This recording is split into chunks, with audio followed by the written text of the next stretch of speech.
Hello, this is Super3Boy from Mystic.com, and I'm going to teach you a little bit about materials today.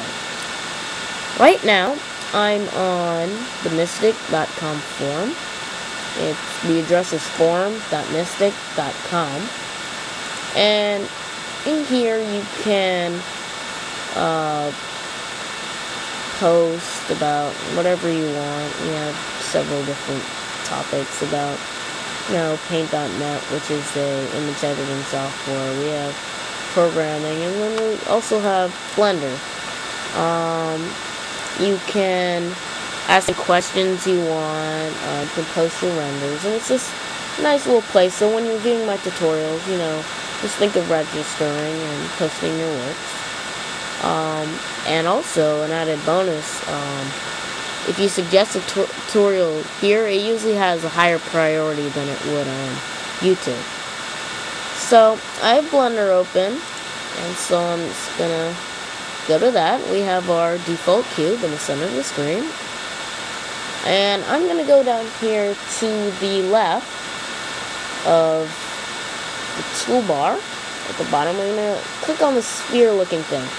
That's where our material options are. Now, we have, over here on the left, we have a preview, what the material is going to look like. And we have different options that we can set.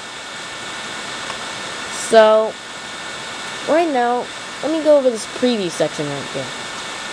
When you make some changes on the right, it's going to show up over here, sort of like a preview. It's pretty self-explanatory. And so we can change the different objects we want to preview it on.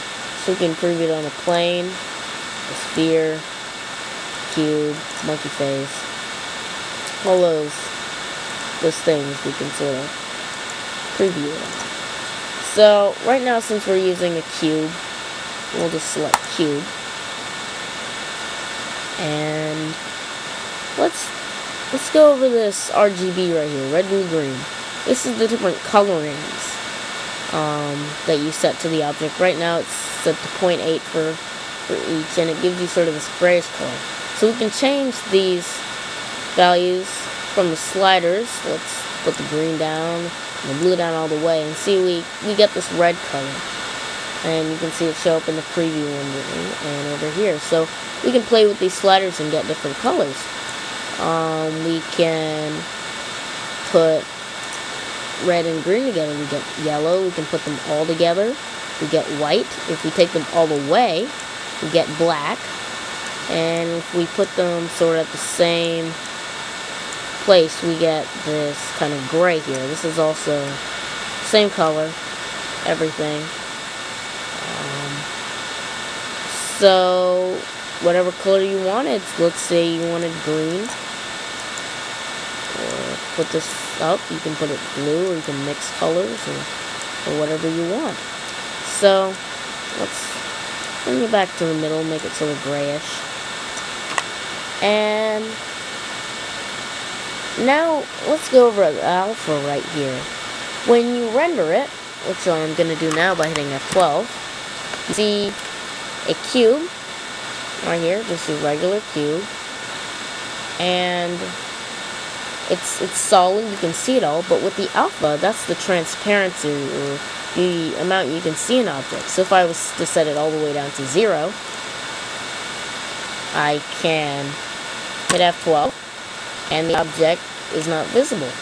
So you can play with this. Let's say you wanted it to be a little bit ghosted, set it to half, about 5, and hit F12 again, and you see the object kind of ghosted. You can half see it.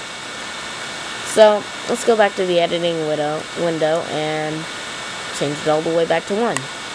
Now with these values here, we've been using the sliders. You can actually set it to exact values. Like let's say I wanted to set it to exactly 0.5.